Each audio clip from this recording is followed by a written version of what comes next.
This is a special video. I'm gonna share the modern view of the Shem Mephorash Angels that many of us already know, but I'll also provide you with a subtle understanding shift that, at least in my practice, allowed for much deeper and more intense results while working the system, which was the fruit of studying traditional Kabbalistic sources, and that I will now share here for the benefit of all. Since I also want you to have fun in this video, I'll try to tie in the teachings with my experiences. So watch this video until the end and you will live with a broader understanding of the tradition, its history, and a new, more powerful way of using the system. But be warned, for I believe this approach may also carry more risk. Reichlin was a Christian man, so the version of the system that passes through him will naturally carry more of that egregore, one where angels are seen as light beings who love and help humanity. In Jewish understanding, on the other hand, which is where we're gonna draw from, most angels do not like human beings, and interacting with one can be even more dangerous than any demon. So even though I think Reichlin's version of the system is less powerful, I also think it's way less risky and a way safer form of magic for beginners. And, of course, considering that we are all unique, they may as well manifest stronger results for some people. So keep that in mind throughout the video. But for those of you who, like me, have a deep appreciation for the Kabbalah tradition and its origins, I do believe you'll find inspiration to elevate your Shem experiences in this video. Let's begin understanding where they come from. If you've seen my video about Kabbalah, you're aware that a lot of Kabbalistic practices are aimed at encrypting hidden knowledge in texts and later deciphering that knowledge for our application. When it comes to the Shem HaMephorash, Kabbalists, knowing the intimate connection between the divine name Yod-He-Vav-He and the number 72, looked for signs of the number in the Bible. This connection between Yod-He-Vav-He and the number 72 can be seen in two ways. First, the famous Yod-He-Vav-He Tetakris, where summing each line and then all together we arrive at 72. The same happens when we use the full spelling of each letter of the name, which also amounts to 72. In Exodus, they found 3 verses, each containing 72 letters, one after the other, on chapter 14, verses 19, 20, and 21. Now, having the verses 19 and 21 written normally from right to left, as it is in Hebrew, and verse 20 written from left to right, the Zohar attributes these 3 verses to Hesed, Geburah, and Tiferet, respectively. So the verse that's inverted is the one related to Geburah, whom being inverted makes it less severe and more kind, making so that the name of 72 names be one where loving kindness is in evidence. And its original interpretation was that those were names that allowed the flow of Shefa, which is the divine abundance, into one's life. But okay, we inverted a verse, now we just align the letters. The first letter from the verse 19, then the first letter of verse 20, which is actually the last letter since we inverted the line, and lastly the first letter of verse 21, forming the divine name Vehu. The second will be Yeli, then Sit, and so on. In traditional Kabbalah literature, those are seen as divine names, not as angels.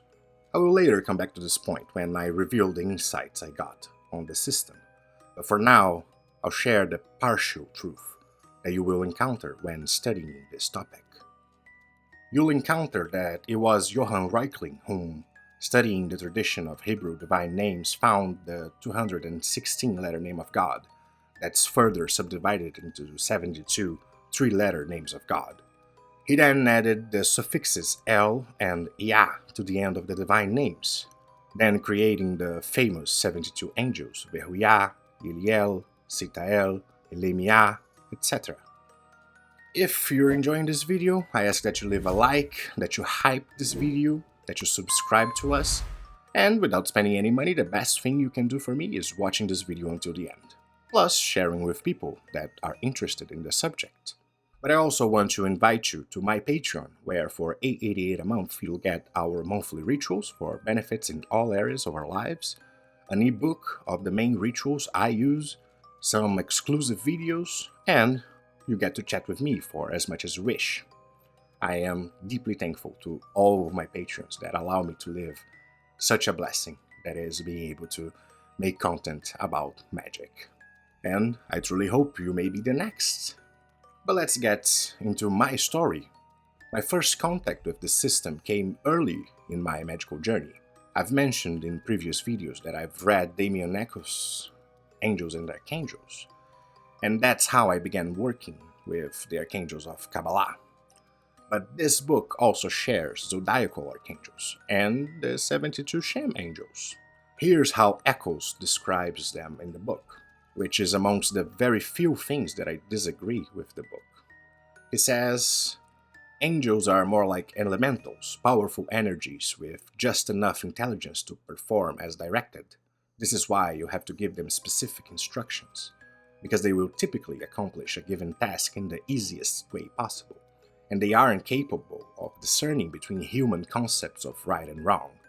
For this reason, I highly recommend telling them to do their work in a way that harms none. It's also why magicians use archangels to guide and restrict angels to make sure that whatever magic they're doing manifests in a beneficial way. Echoes also recommends the 72 Angels of Magick by Damon Brand from the Gallery of Magic. So eventually I got reading that one too. Both of them share Reichlin's list, which is no doubt the most famous version of the system in modern occultism. I learned the rituals, I began practicing them, I of course did some adaptations, and the contacts were successful. I was able to see them. To me, they manifested as little balls of light, each having their own color. To be fair, I don't remember the first one I contacted, but I remember that they didn't talk much, but he did accept the request. As usual, when experimenting with a new system, I like to do different kinds of work, so I offered for some friends free of charge. Overall, in that time I probably did 7 or 8 rituals with them. None of them worked. I mean, they all talked to me, but none manifested what I had asked. At the same time, I was having results with archangels and demons, so I slowly began leaving this system behind, thinking that it wasn't for me. Of course, I knew it was powerful. Damien Echoes had great success with it. I just thought that for some reason my energy didn't work well with theirs, and so I moved on.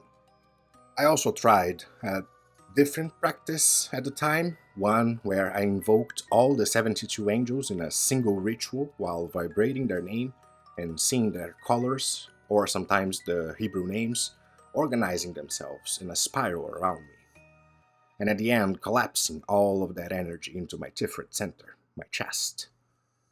There was a powerful meditation. I often left it trembling and with vigorous vibrations in my body and head, so I could truly feel their energy in theurgical work, but I wasn't able to manifest anything with them. Over a year passed of me exploring other systems, Deborah Melling, as I've already shared, and later Enochian magic. It was only recently that my Enochian work brought me to a deeper study of Hebrew and the Kabbalah tradition, during which I've read Jacobus Swart, the Book of Sacred Names, which I loved. It was this book that showed me the error of my ways, and actually of Reichlin as well, and all of the material deriving from Reichlin, which is most of what we can find regarding the Shem angels in today's time. There's something I should say here, because it's commonly known that each of the angels is associated with a particular psalm, but on Wikipedia we find a certain list. There's some Rosicrucian PDFs going around the internet where we find another list, and in the Gallery of Magic book we find a third list. This third list is the same given by Jacob Swart in his book. On top of the overlap, considering the Gallery of Magic work of Angels of Alchemy, where they share 42 angels from an obscure system, and they do not mention their sources, but those angels can also be found in the Book of Sacred Names by Jacob Swart, as the ruling angels associated with each of the letters of the 42-letter name of God. So there's a good chance that Jacob Swart is the hidden source behind the Gallery of Magic work. Either way, their psalm list is indeed more traditional, but they do not share what I'm gonna teach in this video. First of all, the Shem Mephorash means the explicit name, and most often in traditional Kabbalistic literature, it is used to refer to the tetragrammaton, Yod He Vav He. Sometimes it can be used to refer to the 12, 42, or 22-letter name of God. The traditional way of calling the name of 72 names is Shem Vayesa Vayet. But here, they're all added the suffix El, never the suffix Ya. We can find mentions of certain angels that Reichlin used Ya at the end, being named with El in the original sources.